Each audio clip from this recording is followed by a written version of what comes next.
یہ بات بھی ختم ہو گئی. انسان اپنی زندگی میں مجبور ہوتا ہے قسمیں کھانے کے لیے، اور کشمیری تو زیادہ ہی قسمیں کھاتے ہیں. ٹھیک، قسم کھانا کوئی جرم نہیں ہے. اللہ نے بھی اپنے کلام پاک میں قسمیں کھائیں، اللہ کے نبی علیہ السلام بھی قسمیں کھاتے تھے. لیکن مجھے اس وقت جو سمجھانا ہے وہ یہ، نمبر 1، اللہ کے علاوہ کسی اور چیز کی قسم کھانا سخت منع ہے.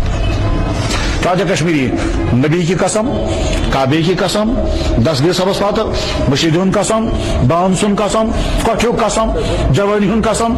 مزید یہ کہ بعض دفعہ یہ کہتے ہیں چون مارون میون مارون، بعض باپ کہتے ہیں اکو نیچو تم سنی مارو، اب آ جاؤ سن مارو. اور معمولی بات ہوتی ہے، تو چھوٹی بات پر آپ اپنے باپ کو مار رہے ہو، چھوٹی بات پر آپ اکیلے بیٹے کو مار رہے ہو، تو آپ کو نیچو تم سنی مارو، یہ ساری قسمیں وہ ہیں. فرمایا جناب رسول اکرم صلی اللہ علیہ وسلم، من حلف بغیر اللہ فقط اشرک، جس نے اللہ کے علاوہ کسی اور چیز کی قسم کھائی اسے شرک کیا. اللہ کے علاوہ کسی چیز کی قسم نہیں کھانی ہے. اور جن کو عادت ہوتی ہے وہ بار بار پر قسمیں کھاتے رہتے ہیں بلا ضرورت کے بھی، تو ایک تو اس کو کنٹرول کرنا ہے. قسم جب کھائیں صرف اللہ کی، لیکن اللہ کی قسم کھانے کے معنی بھی نہیں ہے کہ جب مرضی تب کھاتے رہیں. جب صاحب ہے واللہ آج کا زبردست گرم، تو ہے واللہ کیوں گرم، کچھ کرم واللہ کچھ کرم واللہ، تو تم نے اللہ کو ایسے معمولی چیز سمجھا ہے. اس کے معنی یہ وما قدر اللہ حق قدرہ، تم نے نہیں سا پہچانا اللہ کیا ہے. ورنہ اس طرح سے بے احتیاطی سے تمہاری زبانوں پر یہ اللہ نے قرآن کریم میں اللہ تعالیٰ فرماتے ہیں لا تجعلوا اللہ عرضۃ لایمانکم، اللہ کو اپنی قسموں کے نشانہ مت بناؤ. اس لیے بلا ضرورت کہ اللہ کی قسمیں نہیں کھانی ہیں. اور یہ بات مستورہ کو خاص طور پہ سمجھانی ہے. وہ بعض دفعہ کیا کرتی ہیں، اپنے جوان بچے کو دبن ہے یہ آپ کو بات شما مسری مارو، اس کا سر پر ہاتھ رکھیں گے. نہ اپنی جوانی کی قسم، اللہ کی قسم وہ بھی ضرورت کے وقت میں. بات ختم ہو گئی ہے. قسم کھانے میں پچھلی کسی بات کے بارے میں قسم کھائی جائے اور جھوٹ، جو کام میں نے کیا ہے اور میں قسم کھا کر کے کہوں گا میں نے نہیں کیا.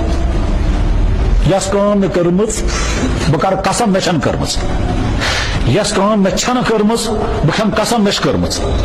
اس کو کہتے ہیں یمین غموس. یہ گناہ کبیرہ ہے، یہ گناہ کبیرہ ہے. سئل رسول اللہ صلی اللہ علیہ وسلم عن الکبائر، اللہ کے نبی سے پوچھا کہ حضرت بڑے بڑے گناہ کون سے ہیں؟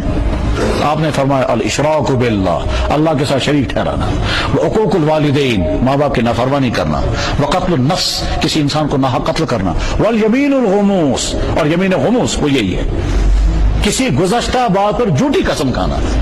یس کام میں چھن کرمز بکر قسم میں کرمز، یس کام میں کرمز سے بکر قسم میں چھن کرمز. اس کو یمین غموس کہتے ہیں اور یہ گناہ کبیرہ ہے. امام شافعی فرماتے ہیں اس کو جرمانہ لگنا چاہیے. لیکن اب جرمانہ لگے گا یا نہیں لگے گا، فی الحال اس سے اپنے آپ کو بچانا ہے. یہ بات بھی ختم ہو گئی.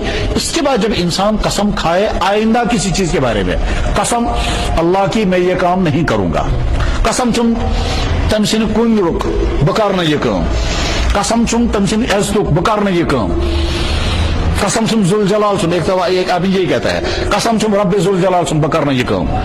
جب آپ نے آئندہ کسی کام کے کرنے یا نہ کرنے کی قسم کھائی تو اللہ تعالیٰ فرماتے ہیں وَاحْفَظُوا أَيْمَانَكُمْ، جب تم نے قسم کھائی اب اس قسم کی حفاظت کرنا، اس کے خلاف ورزی مت کرنا. میں جاتا ہوں کسی کے بعد دبن ہے چائے دما چما میں دبس ہے نانا بچن چے ہے نانا میانی مخ ہے نانا ضروری سی چاہے ہے نہ خدا اس بچا مائنا ہے نانا بتراون تو تا. اب آیا تو چائے پی صحیح وہی بنو خدا اس بچا منا. ابھی تو آپ نے کہا اللہ کی قسم میں نہیں پیوں گا، اب جا کر کے تمہیں اوڑ قطرہ کہتی چاہنا، مگر چل اس کو قسم ٹوٹ گئی اور خیال ہی نہیں آیا کہ قسم ٹوٹ گئی. اللہ تعالیٰ فرماتے وَاحْفَظُوا أَيْمَانَكُمْ، اپنے قسموں کی حفاظت کرنا. اذا حلفتم، جب بھی تم قسم کھاؤ گے. اور اگر تم نے قسم توڑ دی فَكَفَّارَتُهُ إِطْعَامُ 10 مساکین، اگر تم نے قسم توڑ دی اور توڑنے کے بعد پھر اب تو جرمانہ ادا کرو، 10 مسکینوں کو 2 وقت کا کھانا کھلاؤ. 10 مسکینن 2 ٹائمن بات. اگر کہیں سے انسان قسم پھٹرو آئندہ کسی کام کے کرنے یا کرنے. ایک دفعہ ایک آدمی میرے پاس آیا، وہ کہتا ہے جناب لہٰذا زنا ونا بیوی مجھ سے کہتے تھے مالون چکا سن، میں تو میں فرصت دبن سچے نا زوائیں فرصت آسن ہر جائے کا تو شاید فرصت، مگر میون مارون کہتی ہے تاسکش کہتے سے فرصت ہو گئی لڑائی. اچھا بیوی کہتی ہے تجھے جانا پڑے گا. شوہر نے غصے میں آ کر کے کہا قسم چم تمس خدائے سن سخت علاقہ بات بحقی نہیں تین دور. ٹھیک، یہ بیوی ہے، اس نے وہاں ان کو فون کیا، فون کرنے کے بعد کہے تو یہ بنتوس انہوں نے کہا ہے وہاں اشکر میں تیاری کیا تھا، اٹھا اور گیا. ابھی تو آپ نے سہتلا کے پیچھے کہا تھا اور ابھی کہا تھا خدا اس بات، پھر گئے کہ وہاں سے فون کرتا ہے آپ کیا حش میں کروں، وہ کیا کرے صاحب، وہ تو خود اب اس کو کیا کرنا ہے، آپ تو قسم ٹوٹ چکے. قسمی کی حفاظت ضروری ہے، اور اگر قسم ٹوٹ گئی تو اس کا کفارہ ادا کرنا ضروری ہے. کفارہ کیا ہے؟ 10 مسکینوں کو 2 ٹائم کا کھانا کھلانا. فکفارتہ اطعام، بس اس کا کفارہ ہے کھانا کھلاؤ. 10 مساکین، 10 مسکینوں کو. من اوسط ما تطعمون اہلیکم، وہ درمیانی قسم کا کھانا جو آپ اپنے گھر والوں کو کھلاتے ہو، زیادہ لمبا نہیں. دعوت چھن کر واضوان چن لاؤ. اچھا اب اگر انسان کہتا ہے جناب وہیں کہتے انبو مسکین پتہ کہتے ژھانڈک تو آج سمجھی یون مسکین چھاتے کہاں کننا، کیونکہ آج پیش بنو متواری ہو وہ مسکین ہوتے نہیں ہیں اور دکھاتے ہیں جناب مشن کی، اسے سمجھ میں نہیں آتا مسکین ہے بھی، آپ کیا کریں گے. تو دوسرا طریقہ یہ ہے کسی ایک مسکین کو طے کر دو سائز 2 ٹائم سون گھر یہ 33 بات کیا بن، یہ کیسا تھا تیار ہے سائز کیا بن، 10 دن تک آپ کے گھر میں اس نے کھانا کھایا، آپ کا کفارہ ادا. تو مگر گھرس مجھ مستورات وین تھو ہمس ونت سا صبح تھی تو شام تھی اس لیے سہ مشکل تیل 3 حالت. 10 مسکینوں کو 100 روپیہ تقسیم کر کے دے دو، آپ کا کفارہ ادا ہوتا ہے.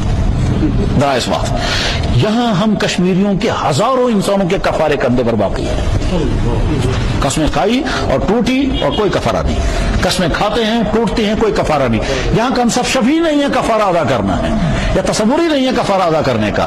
اس کی وجہ سے اور یہ بھی ہے کہ جب امت پر کفارہ چڑھتا ہے اور کفارہ نہیں دیتے ہیں تو میں جانوں کا کفارہ لے لیتا ہوں. اللہ حفاظت فرمائے. جب کفارہ چڑھتا ہے اور نہیں دیتے ہیں تو میں جانوں کا کفارہ لیتا ہوں. اللہ حفاظت فرمائے. اس لیے نمبر 1 قسموں کی حفاظت، جھوٹی قسمیں نہیں کھانی ہیں. جب قسم کھانے کی مجبوری ہو تو اللہ کی قسم، اور مجبوری جب ہو تب. اور تیسری بات پر بالکل قسم نہیں کھانی ہے. اور آئندہ اچھا کبھی انسان مجبور کر دیتا ہے نا قسم تل کر قسم نانا گوان سے قسم کر، یہ تو نا قسم کر وہ مانے نا، یہ بھی منع ہے. کسی کو مجبور مت کرو قسم کھانے کے لیے، یہ بھی